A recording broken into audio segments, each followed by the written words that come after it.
السلام عليكم ورحمة الله وبركاته. ازيكم حبايبي؟ عاملين ايه؟ يا رب تكونوا بخير. جايلكم النهارده بفيديو هيعجبكم جدا جدا جدا. ايه قصة الفيديو دوت؟ انا كنت صاحية بدري عشان اروح الشغل. شفت الساعة في التليفون 8 ل 10. قمت لبست جري وجريت.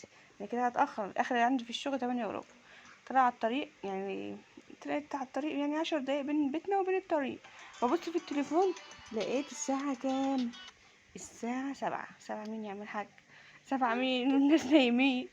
اتاريني قريت الساعة غلط، يعني لقيتها 7 الا ربع، قريتها 8 الا ربع. فاعمل ايه؟ هرجع البيت تاني وارجع اركب تاني عشان اركب في عربية الشغل بتاعتنا. تقول له خلاص بقى انا هركب مواصلات. قلت انا هركب مواصلات وهروح الشغل وخلاص. المهم ركبت مواصلات، وصلت طنطا بالظبط حوالي الساعة 7 قول ونص.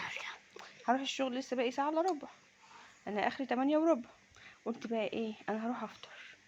فطرت على ايه؟ على عربية فول زي ما انتوا شايفين. عربية الفول دي كانت امنية من وانا في ثانوي، اني نفسي اكل على عربية فول. قعدت وقمت جايه طالبه بقى طلب فول زي ما انتوا شايفين بقى كده، وقعدت افطر. اكلت اكل صراحه بقالي فتره طويله ما اكلت فول بالطعامه والحلاوه دي. طعمه بصوا روعه، تجربه صراحه. اي حد فيكم يعني التجربه دي خدوها عن ثقه مني، هتعجبكم قوي. ويلا بقى فول بقى اهوت، وكل فوق شويه بصل وشويه بتنجان وطبق سلطه تحفه تحفه تحفه تحفه.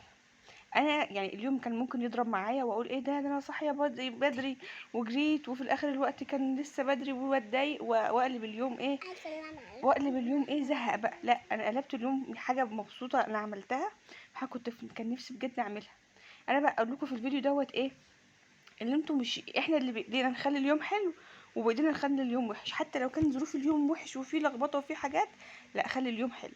بعد ما فطرت بقى كده الحمد لله، قلت بقى اقوم اتمشى، لسه بدري اتمشى شويه.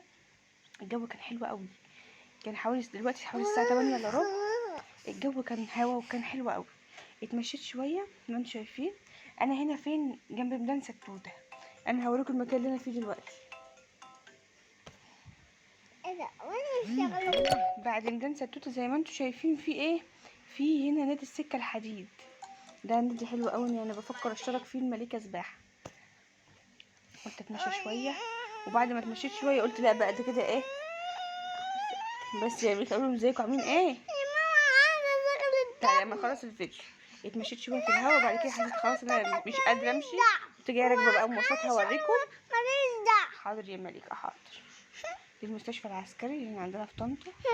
لقيت بقى وانا ماشيه كده لقيت ميكروباص هيوديني لغايه الشغل. قلت والله ايه انا هوقفه واركب بقى وخلاص. وكده اليوم بتاعي كان حلو قوي.